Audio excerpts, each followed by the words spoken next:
Even in the most peaceful places, there is a sinister creature that knows neither sympathy nor mercy. Apparently, the perpetrator in today's story had been waiting for his moment in the restricted area for a long time. How else could one explain his atrocity, which was committed on the very first morning after the lifting of restrictions? Denmark is a country known for its low crime rate. Nevertheless, not too long ago, there was an incident that not only threw the state, but the entire global community into turmoil.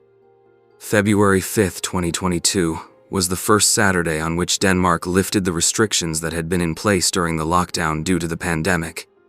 Everyone felt a great sense of relief, especially the young people who had been unable to connect or meet each other for so long. Skadhauge Stevn was one of them. She and her friends looked forward to the first parties. Finally, they could meet everyone they hadn't seen in so long and reconnect. Mia had another reason as well.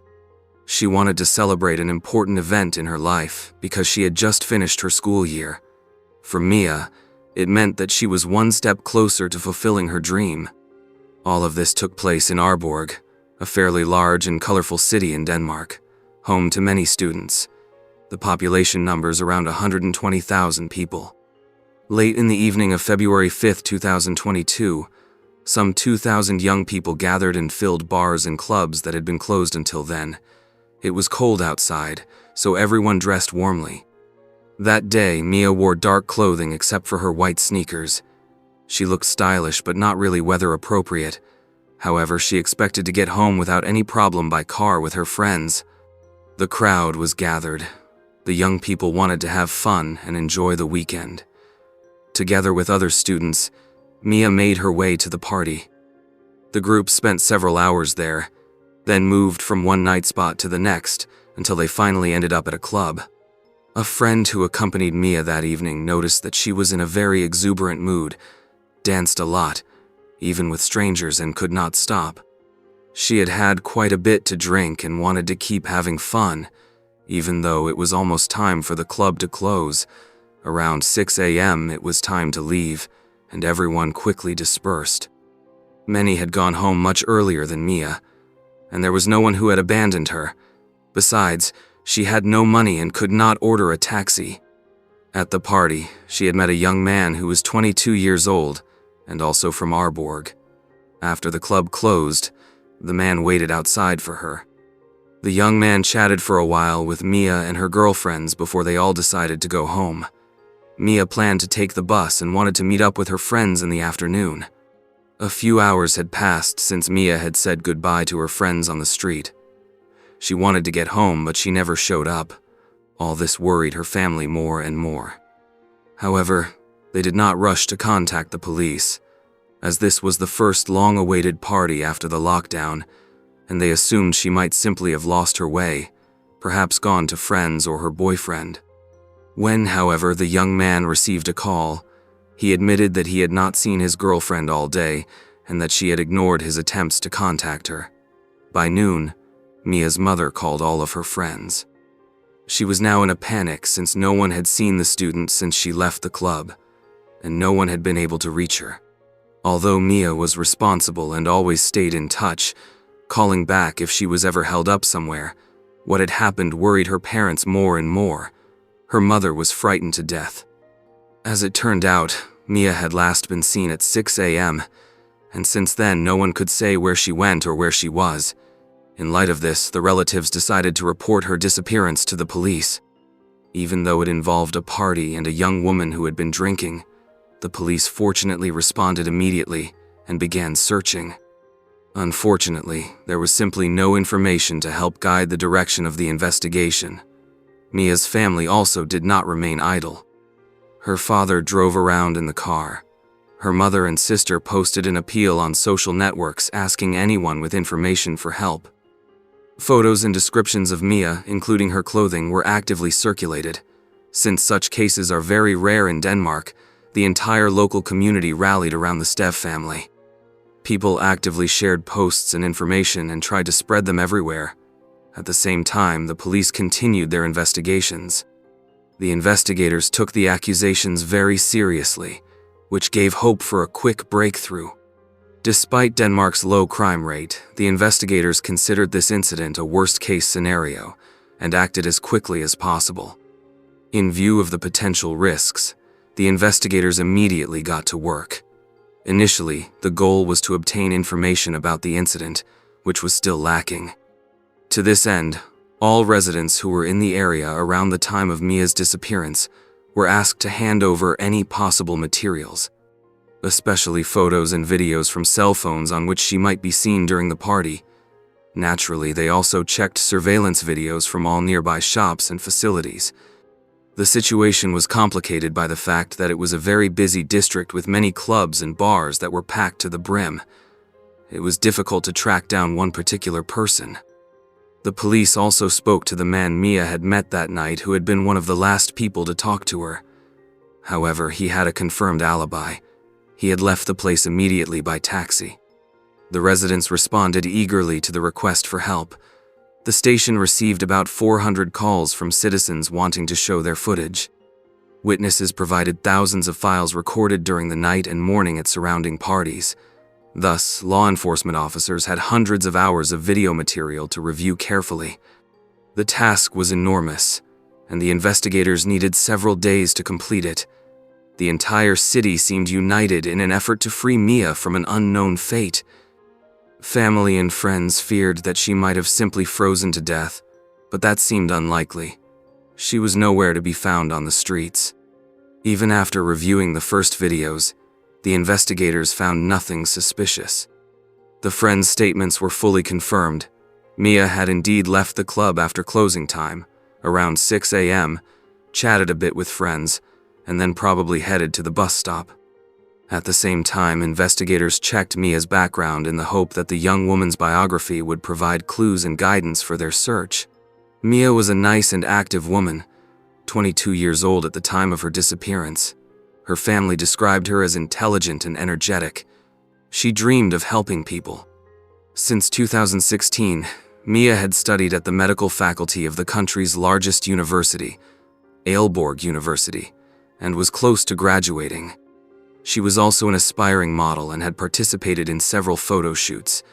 It seemed there was nothing unusual in this short biography that could lead to tragedy. She had no ties to crime, took no illegal substances, and suffered from no mental illness, nor were there any suspicious people in Mia's circle. The meeting that fateful evening took place among her loved ones, although they had noticed that Mia's behavior was unusual. She had drunk too much and behaved somewhat presumptuously, dancing with many strangers. She was very attractive. Could this have prompted a potentially dangerous man to attack her, seeing her as easy prey? By February 7, 2022, more than 24 hours had passed since her disappearance. During this time, law enforcement again appealed to the public, asking possible eyewitnesses for valuable clues to help find the missing woman. The officers continued to examine the party footage, which kept coming in at a steady pace, requiring a lot of resources. All the young men Mia had met that night in her circle of friends and acquaintances were taken to the station and questioned. The investigators did not consider them suspects, but they needed to question witnesses. Later, everyone close to the young woman ended up at the station. Unfortunately, this did not advance the investigation. On the night of the same day, however, investigators noticed something unusual on footage from one of the surveillance cameras at exactly 6:09 a.m. On February 6th, Mia approached a bus stop about 300 meters from the club. She was probably waiting for a bus to go home. A black car approached her, but at first she did not get in. After talking to the driver, she continued to wait for the bus, and he drove off. Still, no bus arrived, and even an hour and a half later, at 7:35 a.m., she was still standing on the street. She was obviously cold because she was not dressed for the weather. Naturally, she was quite desperate, having to wait for the bus and not knowing what to do. During this time, the same black car approached her again. She did not try to stop it. Instead, the driver slowed down on his own. There was another conversation between them, and after that, Mia got into the car. When the family learned of this, they called the situation absurd, because friends and relatives knew Mia as a principled person who would never get into a stranger's car. Apparently, she decided to make an exception out of desperation. The driver, presumably aroused no suspicion, managed to make her feel comfortable and gained her trust. The police considered that it might have been an acquaintance or an illegal taxi. The officers viewed the entire recording but could neither clearly read the license plate nor identify the driver's face, as the footage was of poor quality. Thus, it was not clear whose car she had gotten into. But it was obvious that the driver was the last known person to have seen Mia alive and unharmed. This driver had to be found and questioned. On February 8th, it was decided to again ask the public for help. The police hoped that people who knew the driver of the car would come forward. Several leads came in that had to be followed up. The investigators also spoke again with Mia's friends to clarify the timelines. The young students described how each of them had gotten home after a brief interaction in the parking lot around 6:02 a.m. The friend who had accompanied Mia to the bus stop described the route Mia took. This led to a result. The investigators were able to locate further video footage of Mia and the car that had stopped. Reviewing it led to a real breakthrough. It was found that the vehicle had unusual license plates painted in more than 2 colors. In addition, the recordings were of higher quality, so all symbols on the plate could be considered. This enabled a faster identification of the owner, the suspected kidnapper. On February 9, 2022, they managed to identify the owner of this car. The unknown man lived in a house just a few streets away from the club. When the investigators arrived at the address, they found the car, a black 2015 Volkswagen Golf. It was the exact same car that appeared on the security videos. The investigators managed to locate 2 men, both childhood friends who seemed connected to the vehicle. They were already known for minor offenses, including an incident in which they posed as police officers at a soccer match. Both denied any connection to Mia's disappearance. However, they certainly knew something, since they had access to the vehicle. Under Danish law, they were brought before a judge within 24 hours for a hearing, which essentially serves as a preliminary court proceeding that must take place within 24 hours of arrest. In this process, the prosecutor presents arguments and shows the collected material.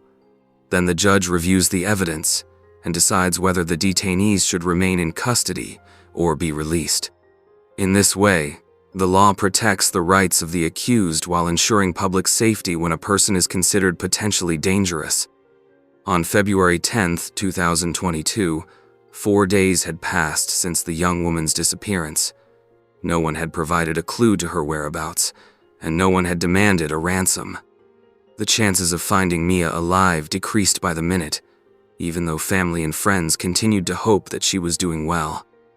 The police did not jump to conclusions but were aware that the chances of saving Mia were practically zero. A preliminary hearing for the detainees took place before the district court, closed to the public.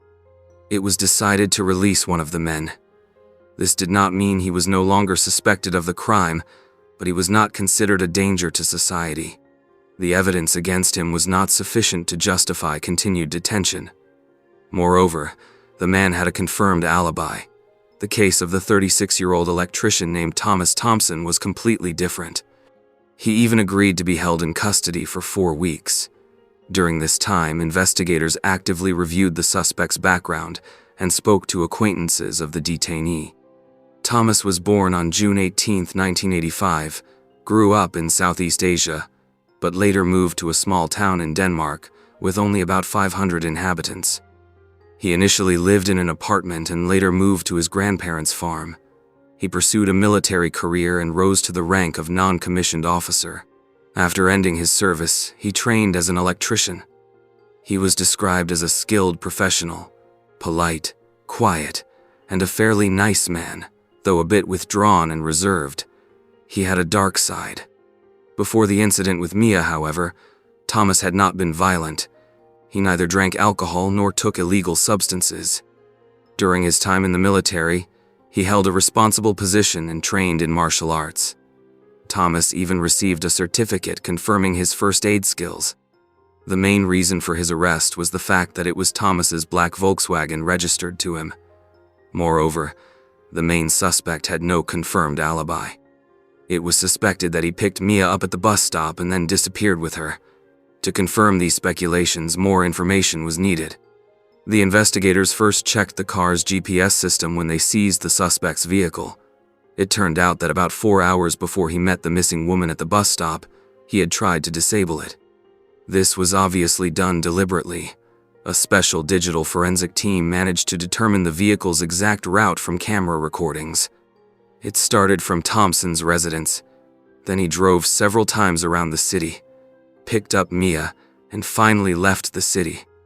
Thomas drove through several nearby communities with short stops before heading into a forested area several kilometers away.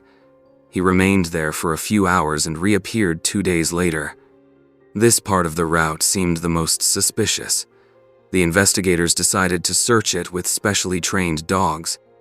They quickly found a hairband, clothing, underwear, and other items scattered at short distances from each other. Their placement resembled a straight line, and it seemed as if the owner of these items had run through the forest, fallen, or been attacked, gradually losing these belongings. The dogs led the officers deep into the forest near a local village, where they found several spots of disturbed earth. They had obviously been dug up shortly before the events.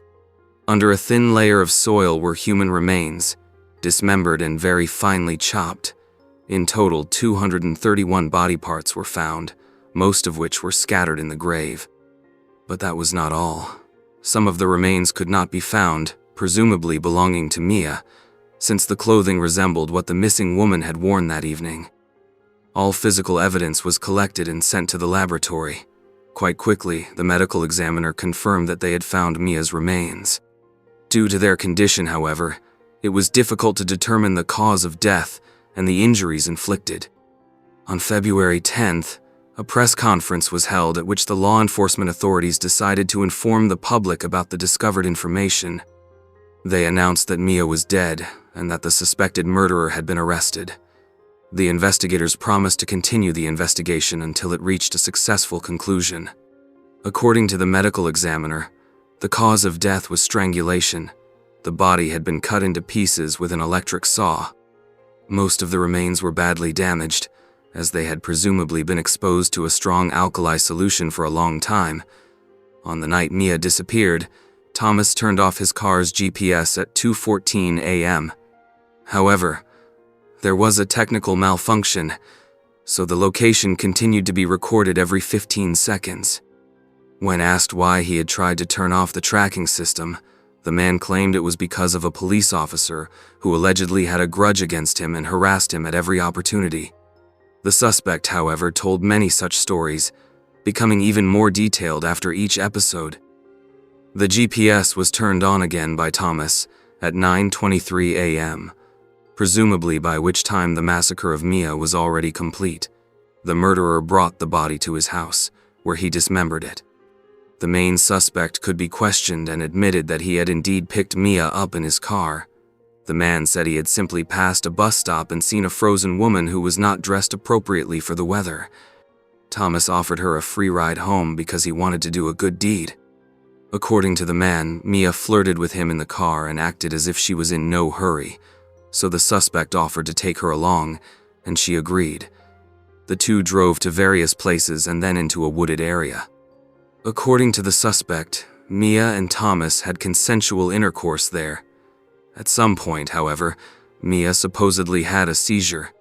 Thomas claimed she accidentally fell and broke her neck, resulting in death. Later, he changed his statement significantly. Thomas claimed that maybe the strap of her bag pressing against her neck could have strangled her, which he also considered an accident. From then on, the main suspect's story changed with every conversation with the investigators. Suddenly, he claimed Mia had gotten out of the car and tried to run away, then stumbled, fell, and was fatally injured. In any case, when she no longer showed any signs of life, Thomas panicked and didn't know what to do. He did not call for emergency services because he feared being charged with murder. The man had already had trouble with the law and feared that the situation would only get worse. So Thomas couldn't think of anything better than to take the body to his home and try to get rid of it. At first, he wanted to dissolve the body, but after almost 24 hours in a chemical concentrate, the desired result could not be achieved.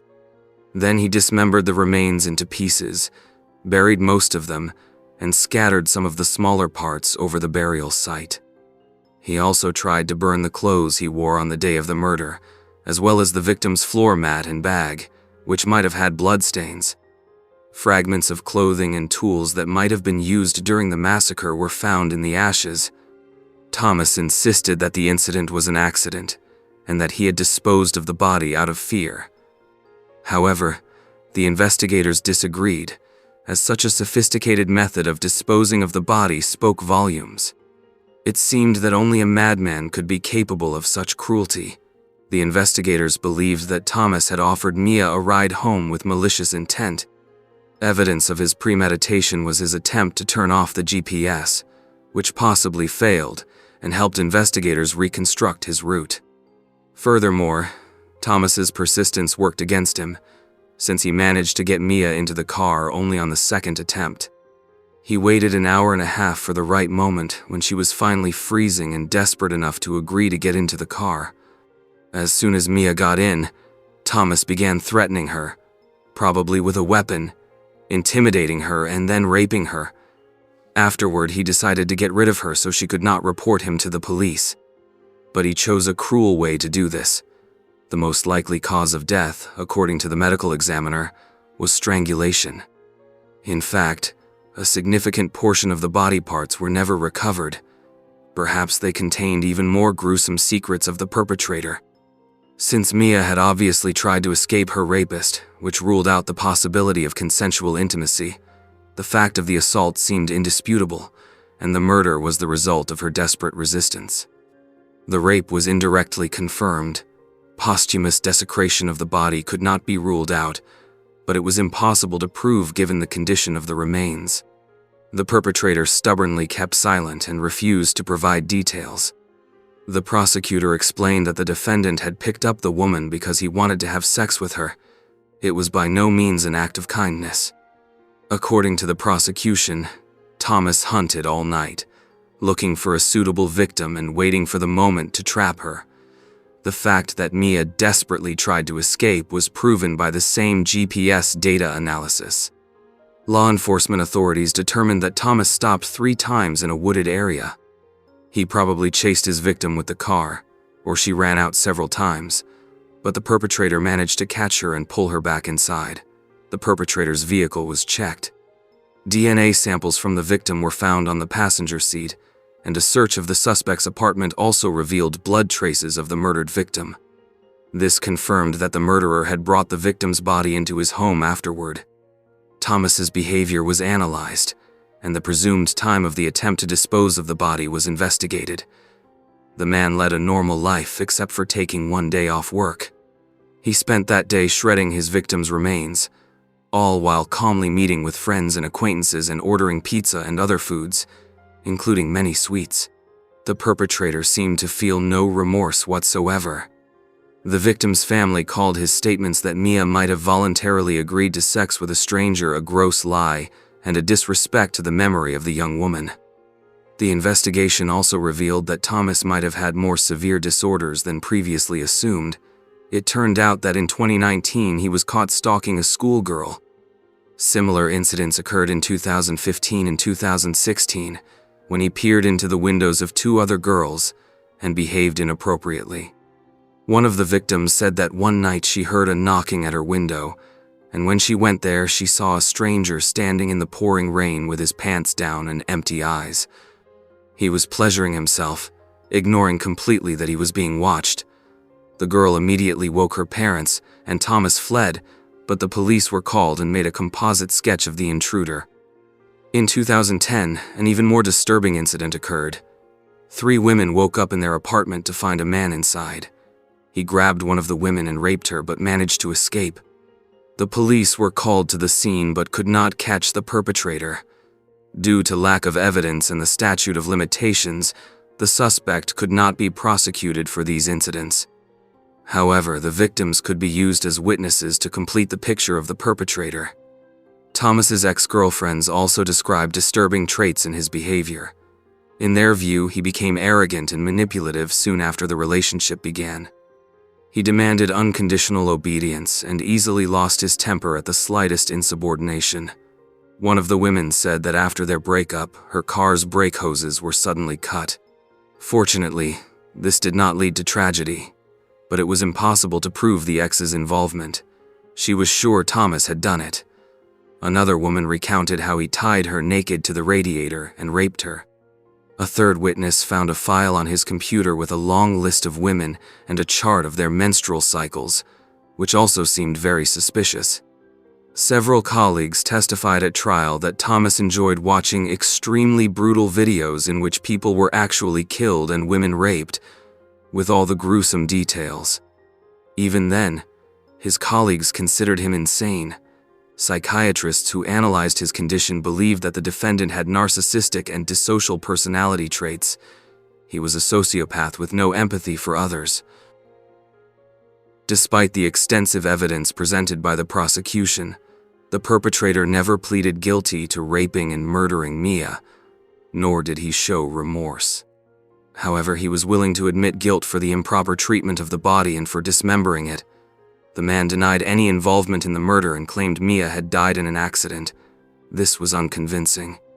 Even if Mia had been accidentally fatally injured, he could have called for help, and the forensic examination would have confirmed his innocence. Instead, Thomas chose to dismember her without administering first aid, though he knew all the techniques.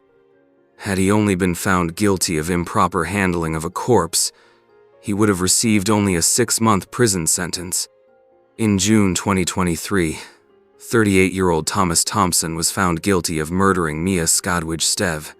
He was also found guilty of severe abuse of a corpse. However, he was acquitted of rape due to lack of evidence. The prosecution demanded a life sentence, while the murderer's attorney argued for 16 years in prison. Thomas was sentenced to life imprisonment because he was considered a danger to others. He can be released on parole after 10 years. In practice, offenders with this type of sentence usually remain behind bars for a little more than 13 years on average. This crime alarmed the public so much that a volunteer organization was founded, whose main goal is to ensure the safety of young people who could become victims of a murderer prowling the city streets. The organization's main initiative is to install a large number of surveillance cameras on the streets. Thanks for watching and take care of yourself.